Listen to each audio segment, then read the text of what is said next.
Hello and welcome to another episode of Literary Gladiators, the show where we discuss and debate literature in all of its forms. If it's written work, it's game. Let's meet the panel. Hi, I'm Larry. Hi, I'm Sara. I'm eating another cucumber sandwich. You know, the funny thing is that you look like you've eaten about the same amount of the cucumber sandwich you had before, so technically it's like it never went away. Could be the same one. And now you're having two. Yep, I'm having two. And who are you? Who are you? I'm Josh. I'm Ari. And today we're going to be going over a children's book. This is one of my favorites. I was actually introduced to this in a textbook during middle school. I'm not sure why, but I'm very glad that I came across it. And that is Many Moons by James Thurber and illustrated by Louis Slobodkin. And this was a Caldecott Medal winner from 1943. And the discussion starter that I have for this piece is,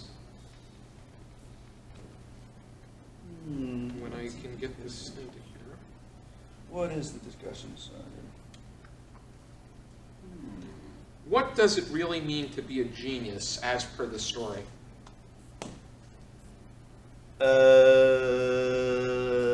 I don't know. Because genius is, what does it really mean to I be? guess it just means to be able to, like, make something, out of something. Sorry, that wasn't clear. I mean, like, to make something, like, good out of a situation where it's almost impossible. It seems impossible. Like, thinking outside the box. In a way, I think so. I think that it really tests upon We talking about the way that the world works. There's being given access to information and then also being able to figure out information with what you're given. Some people weigh that differently. What's the genius? Like, why is that in the story? I don't remember. Because the concept of the story is Lenore is sick, and the only thing that will make her better is the moon. And the king needs, he recruits help from the Royal High Chamberlain, the Royal Wizard, and the Royal Mathematician, who both give all these impossible reasons as to why they can't get the moon. And Then he asks the jester. the court jester gets information from Lenore herself, because maybe it'll make things a bit easier. And Lenore's, they say that she's demanding, but I think the king is far more demanding than she is. Mm-hmm. She gives these very, she uses childlike wisdom to tell the jester what it is she's looking for. The moon's smaller than a thumbnail, because when you're looking up at the sky and you put your thumbnail up, you cover the moon. And it's made of gold. Made of gold, and it's only up in the trees because the trees block it all the time. So they basically gave her, the jester had a gold moon amulet made for her, and He went to the goldsmith. and then when the moon popped back up in the sky, she said, it grew back. it grew back just like an old tooth or something. A plant, a flower. But I think that I love the responses that each of them gave. The mathematician about what the moon's made of was just hysterical. Round and flat like a coin, made of asbestos, and pasted to the sky. Did it actually say Yeah. asbestos in the book? Yep. Are just you like, kidding me? Just like if this is the sky, and This is the sky? we'll say this is the sky. The moon is like this, and it's asbestos. That's You know, it. I bet the people next door are going to be asking, what the hell is all this banging? I don't If think there's anybody we're the else. room's over there. They can still hear, We're they can just still feel it though. talking about the moon, Yeah. We want to Mhm. get anything too disruptive. The man in the moon. And what were your thoughts, Sarah? Sarah? Well, I think the king totally represents just adults in general. When Princess Lenora, she wants the moon, and she doesn't get the actual physical moon we see in the sky, but it was still a moon that she wanted. It didn't have to be the same exact thing. While the king is hopeless and in despair, oh no, we'll never get this moon. And I think oftentimes as adults, we want something very specific. We want this like specific brand of car, this certain color. We want this like specific necklace or watch, things like that. These very specific material things, and then like a want is a very just human thing to have. But I think adults more often go into hopelessness when they don't get what they want. I think it's unobtainable when it's not the end of the world when you don't get. There are always other adults and their desires ruin so much. Oh yeah. Because it's even gotten worse with the kids, because the kids, their demands have gotten higher. And they're basically copying the adults' behaviors. Mm-hmm. The way that a lot of, and I'm not saying everyone, so please don't think I'm, but like the way some adults like us and older are starting to grow up, like the way the kids, they don't put as much, like they aren't as responsible, therefore the kids aren't as responsible. It's like, here, you're 5 years old, you want a phone, you'll get a phone, you know, I don't really care. Yeah, it's just to keep them quiet. Have you seen these 6-year-olds going around like, hey mom, I gotta go home today, blah, blah, blah, blah. You know, have you ever seen that? I see it also it doesn't shock me. technology too as well, because it you know, affects the nervous system. You want to do it more and more. It's like it's 1 and 2-year-olds can the way that they are with a phone. It's instead of the pacifier, the way to keep them quiet, you give them your phone, Yeah. and they play their little game. But like what Sarah just said, it actually makes a lot of sense. Like the best, the people that like want something, like if I wanted, I don't know, if I wanted something for my birthday and it's not exactly what I want, that's okay. Like it's the thought that counts. If someone says, here, bring me the moon, the fact that you bring a golden necklace, that's still worth a lot. I think that in this piece, the fact of the matter is there is a sense of magic in what children believe in, and as long as what is taking place is able to fulfill their satisfaction, that's all that really matters. Doesn't need to be physically real or the actual moon itself, because That's impossible. yeah, it would be impossible. And because not necessarily because the I can moon, imagine like when you said that, I can imagine 1 billion astronauts, like 1/6 of the world, going up to the moon and going, push! like SpongeBob. I'd be happy for somebody to bring me some giant round wheel of green cheese that's twice as big Did as you that ever palace. see Wallace and Gromit's A Grand Day Out? Oh, I've heard of that one. I know that they went to the moon because of the speculative assumption that it was they made took of cheese and they put it on the cracker and they ate it. It's like, well, it's not from around here. And so the king promises his daughter, the princess, that he will fulfill anything her heart desires, and people do that all the time. They promise people something that they can't actually guarantee them, and it comes out of a place of love. But when you're promising something to someone that you can't actually provide for them, it becomes more about you than actually getting the person what And they it want, makes the which child contradicts. spoiled Yes. when you do get that. But the king is doing exactly that to the child. He's telling her, yeah, I'm gonna get you whatever you want.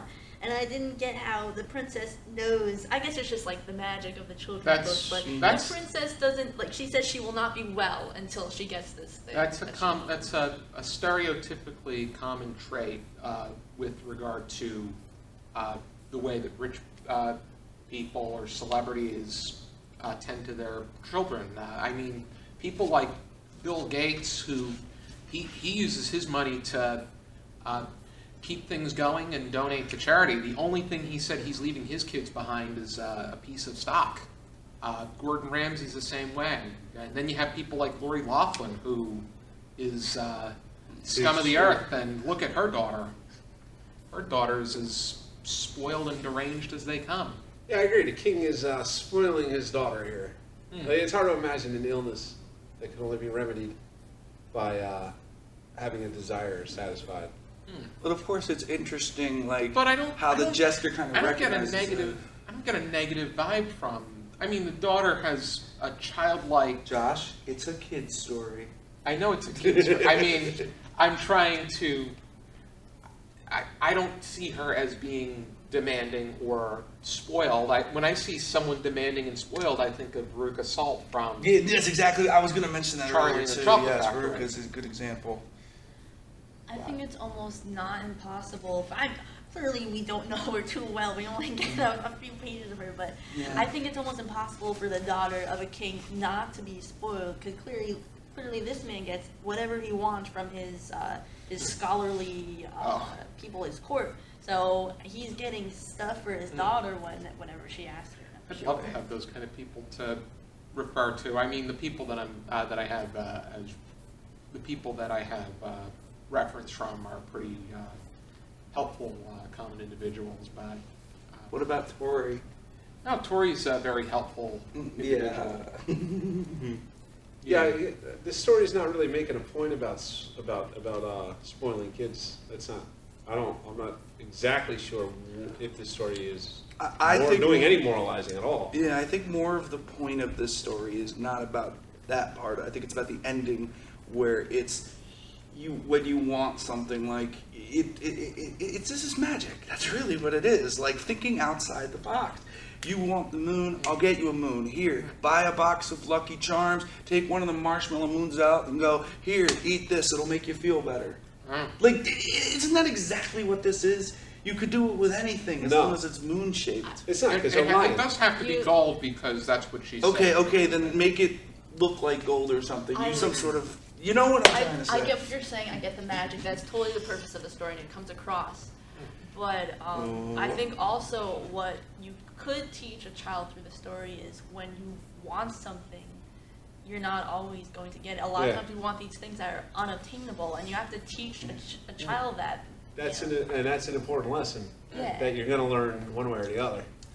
Like I don't know what this talk about magic is. It's just lies, right? It's just, and what it also is validating a false belief and associating that In the with hell. realistic way, yes. And a want is something like this, like desire to change something that you have no control over, and he's filling the want with, this necklace.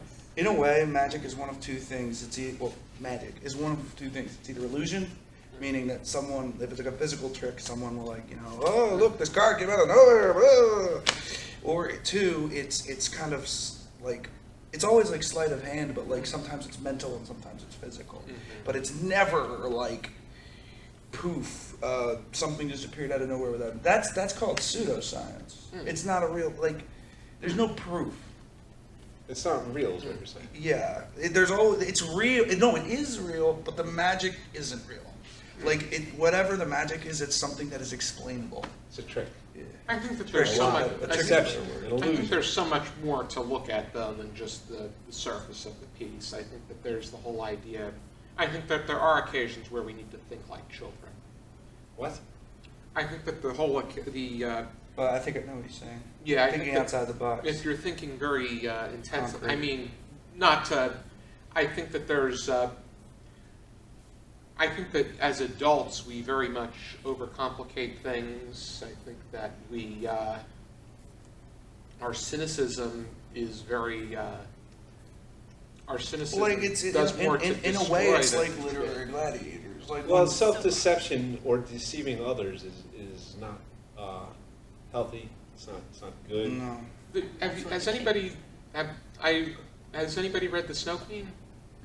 It was the inspiration for Frozen, where at the end of the piece, it's this whole idea that when we enter heaven, we do so as children, in the way that you're supposed to have that childlike state of mind, where It's hard. Yeah. Well- I don't believe in heaven. I don't know about that. Like, I mean, the one thing that children have that is something that you want to carry with you in adulthood, I'd say it's like the awe, right?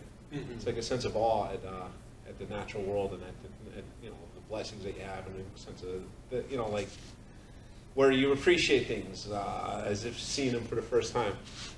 But, you know, that's not really relevant to... Something interesting that I remember was when I read this, the illustrated version back in middle school, they had, I couldn't help but notice that the Royal High Chamberlain looked exactly like Al Roker. And the Royal Wizard, he kind of looked like Gary Busey in a wizard costume. But At least he didn't look like Frank Morgan. I'll tell you though, the writing and the you know the way that these characters move and are described and everything is very Disney, right? It reminds me very much of like a Disney animated movie. Yeah. it was during the beginning of, it was when Walt Disney himself was really rising, when Walt Disney was really pumping up the Disney franchise. Yeah. And what we also have not mentioned yet is the author of this book is the same author as the person who did The Secret Life of Walter Mitty, which in a way, that was like I wouldn't say it was kids, but it was certainly like young adult based. Mm-hmm. Like I can imagine young adults really like that.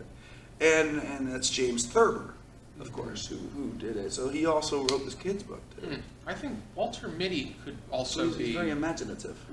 I thought it was for adult readers though. Young adult, like not like teen, but like I don't know about that. age. I think it was because Thurber wrote humor primarily. Mm.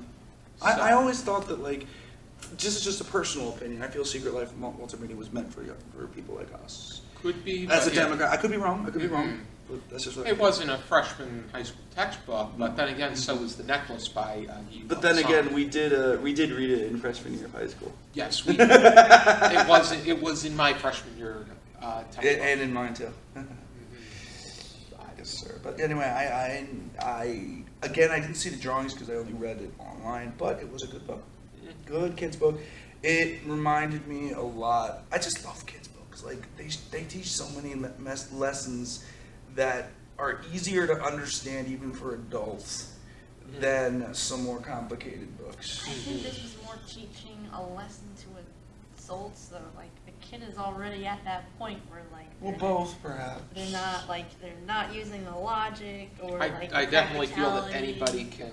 anybody can read and enjoy this because even with the numbers they're ridiculous enough for kids to enjoy, and adults are going to enjoy it as well. Where did I hear? I heard something recently. I think it was at camp yesterday. This was filmed in June, so I went to camp yesterday for orientation, and the art person was from this place called Artery in Medford, and it's from a place called Artery. And what it was is that she had said, if you, even with 6 and 7 year olds, if you use big words or big numbers like, I don't know, translucent or 5,630, they may not know what the word means until you explain it to them, but they're still fascinated because it makes them feel smarter. So like, instead of saying clear or not clear, or this paper is not clear, you can't see through it, say like, this paper is transparent, this is translucent, say opaque, and then you would repeat the words, and they're like 6 years old, they would get it if you can, as long as you can explain it properly. And it makes them excited and smart, which, Sarah, perhaps you would kind of attest to that, perhaps? Because I know you do teaching. Well, I teach like very young kids, like 3 years old. Like I had 3-year-olds on this morning. But like when you explain, my question. Your room, you would also be in a restricted space where it's just you in front of the computer screen in your pajamas. Yeah, but my question would be though is that when you're trying to teach things to 3-year-olds, like if you use a slightly bigger word, even if they don't know what it means, do they get like a little more excited? Do they get like well, I mean, personally for me, what I'm teaching like very, very basic like sounds and just like individual letters to children. So when they just hear a big word, like sometimes they'll repeat it, a lot of times they get confused, but they have no sense of the meaning of it most of the time. It's or just what if it was like a sound, like maybe PH or something, or NN or something that is really complicated, like, ooh, you know, it's something interesting. Because Not so at that point, they're mostly repeating what you're doing in front of them. Like if there's pictures up, like if we're saying like D for dinosaur, then they get excited. They see this cool dinosaur with the letter D. Okay. But for like the actual like sound itself, they don't get excited. Okay. They need the visual in front of them. So having the visual helps them. Yeah. And I think having the illustrations in this book obviously helps Yes. as well. I think I wasn't too crazy about Which the I visuals should, in this. after we're done the video, I want to take a little better look at the illustrations. Yeah, the illustrations here are not as, I'm not too thrilled about these, but I like the ones. They look more like little sketches than they do Yeah, one it's more big thing. I think That, on the other hand, looks a little bit weird, just saying. Yeah, I'm not, I like the ones in the book. Like, from I don't even know anyone could that do I that. read Like, it before better. I can't do it. I can't do it. Like these are really nice. Are we gonna need to call an ambulance? Like yeah, And I like the that was the illustrations flip-flop, in this ladies and one gentlemen. by Mark Simons. I like the illustrations. Oh, you have different illustrations Yeah. than he It's does? a different version. It looks nice though. Oh yeah, that looks better. Yeah, that's interesting. Watercolor. Bleeding radish. A bleeding turnip. Okay, sure. Ouch. I like yours better. I like mine better. He looks so bored. All right, Do we have I'll any- look at those later. Do we have any title huts? I liked it. Mm. And I think I'm going to like these illustrations. No, I didn't like it. I wouldn't recommend this story. Why not? I told you, I don't think it's good to lie. Did you read it? Yeah. Yeah, okay. I was asking because he said you went in From time once. out. No, I just, I don't, like I said, the idea of lying to people for their own good, I think that's a horrible lesson. I don't think it's good to give that to kids or do. I guess I can I think see that- what you're saying. I just think it was a But funny book. I think that it's supposed to be ridiculous, and I think that it does a good job being ridiculous. We shall never I don't deny know- a guest. I don't know most if a kid ridiculous. picks up that is ridiculous at that point, though, depending how young they are. So maybe Sarah, maybe you're right. It's possible that this book isn't for kids. I'm basing off what you just said. Like for this book for kids, I did not like. I like it having the aspect at the end where it's showing like if you think outside the box. Sometimes it'll say an age. But I think it's pretty much implied that it's not like they're hiding from the kids that they got the jester went to get the. By the way, Josh, The gold from I the do have to goldsmith. say, That's if exactly this their is intention. if this is That's the exactly first, their intention. if this is the In first the second half of the picture, book, They that's want to what hide they want the to do. actual They moon, want, so yeah. she thinks it's the It's real moon. right. if this is the first picture you see in a kid's book, I'm not so sure about that. I like That's the kinda scary. illustrations, but it also, I like the illustration, but it's not. It doesn't show any sort of criticism towards the king getting all these things that he wants and trying to hide the moon, and it's not being critical of them, and like I think it needs to for it to be a kid's book for a good Yeah, lesson. I so didn't this like is this is fiction. It doesn't say like youth fiction. It just says fiction. So Alrighty then, how would we rate it on a 0 to 5 scale? Half stars permitted, Larry. I give it 1 just because I like the characters, the way that they're described. That's a positive. It really kind of reads like a Disney cartoon, so I kind of like that. But as far as content, nothing. I'd give it a 1.5 because I like the illustrations and it did have the positive lesson at the end of using your imagination, thinking outside the box. But other than that, it did not provide a good lesson. Alright. for me, it depends. If you are a adult and you're reading this like we were reading it, and you already know that, like, because there's no absolute proof that this is for kids or not for kids. We don't know that, because there are some books like this that are not for kids. Just gotta look for them. But I would say if I'm reading this now as a 25-year-old, I think it's probably like a 3 or a 4 out of 5. I thought it was funny, but I can imagine that if like a 6, 7, 8-year-old was reading it, I wouldn't even give it a star. I'd give it a turkey, because I feel that it isn't, like Larry said, it isn't really appropriate to teach kids that lesson. So it really depends on the age of the person reading it, in my opinion. And that's probably the first time I've ever given a book a turkey. Is there any? No, I just checked. There was nothing in there. I'm It just in said my fiction. book. Oh, in your book. It just said It doesn't say fiction. anything that nature. What I have to say, if this book was a short story just like Walter Mitty, I think it could have actually worked. Because Walter Mitty wasn't designated to be a kid's story. That was a short story. You know what, guys? I'm giving this a 5 because I think that this can be. I think that if you're saying that this is not appropriate whatsoever for kids, I think that you got to look at the entertainment for children I'm not back saying in the it's day. not appropriate. I'm saying if it was a Just short look at- story just look like at Walter Mitty. Pinocchio.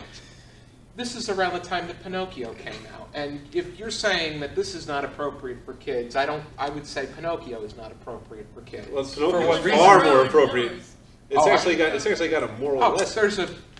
Pinocchio is actually a moral tale. It's not, it's about what. I think that in You a way should- that one There's can no make the morality explanation that here. there is a moral tale to this. It's the not. idea The that moral of the story I mean- is don't disagree with Josh. We're going to do this. It doesn't really. I do show- like Ari's point of view. What's the moral? It doesn't But- show the king in a positive. Or The king's negative- just like. in a negative light. It's that like this is how he is, and I think I know it's technically not for a kid, but for a kid reading it, you need to show that this king is in And a like bad I said, the light. first He is picture, doing that bad first things, picture of and they're that not really, showing that. that first picture of that creepy I castle. think the king, in a way, he is the very demanding one, but at the same time, This is a He is- reminder. This is the first picture in the book. Not only is he demanding, but he sets up unrealistic expectations. most importantly, he cares for his daughter. No, that's is not most In a important. way, I think he's a little bit overboard and he overthinks, but I think that people. He cares in when the all is most said and done. You've read of weirdest Mice and way Men, possible. right? I actually have yet to read it. Mice and Men. But are you familiar with this story? I am familiar Yeah, with the I story. know about it. Okay, Lenny really cared about that rabbit. Mm-hmm. He does like rabbits. Yeah. Just because you care about something doesn't mean you're not Doesn't hurting, good for it. or you're doing the right Oh, the thing. rabbit by that it. he was petting? I thought it was a Yeah. mouse that he was petting. He might Might have been a mouse. but I he might have it definitely confused liked with rabbits. that Warner Definitely Brothers cartoon. rabbit. But- There's But definitely then Abominable again, snowman. Lenny was mentally challenged. Honestly, Right, I but would I'm saying try just to, because you care about something doesn't mean you're not hurting it. I would rather Doesn't care mean in you're a about way, something. I doing think wrong. the king was definitely, but it also shows that adults have that capability and often demonstrate being flawed, and they don't mean to be. They don't mean to cause a sense of destruction to the kids. You know, the funny thing is the last I'm five, the rating last this 5 on minutes. the content of the story. The itself. last 5 minutes of this me argument too. about whether this is literally my entire day yesterday. Like, my day was so ridiculous yesterday that this is just my day all over again. Except we're talking about a book by James Thurber. And this is what makes this show special. Can we put him in timeout? I don't think it's necessary. Okay. Josh has done nothing wrong, Yeah, okay. except liking that book. That's If this book is able to stay with me for a great length of time, and I can memorize it, and Oh, God. the fact that I can enjoy it the way that I did, then I just think it this should is be the a short first. story. This is the first image in my version, so at least mine. Yeah, it's a blank page. No, it's this image. This image. I can't see what that image is. This one, you meatball. That's not an image, that's a title page. That's a title page, but look, there's a sun. illustration. There's illustration here. It may not be the most. How is that a sun? And It this says is a many much. moons. And this is a much nicer looking castle. That's just blue and white stuff and a lake. At least it And a doesn't little look bit red. gloomy, you meatball. That's the point. It looked too gloomy in that version. Mm. It looked like the castle from Fall of the House of Usher. And if you're interested in checking out this book, here is a copy of this book. It is good. Check it out. It's evil. It needs to be a short story. Maybe to Larry it's It evil. needs to be a short story. It's not a matter of opinion. But then again, Larry comes from a swamp and What do you mean? What are you doing in his swamp? What do you mean I come from a swamp? you're an ogre that comes from a swamp and you have adventures with a donkey. Played You're by calling by Eddie Murphy. What? Why? Be sure to join us next time for another episode of Literary Gladiators. For now, keep reading.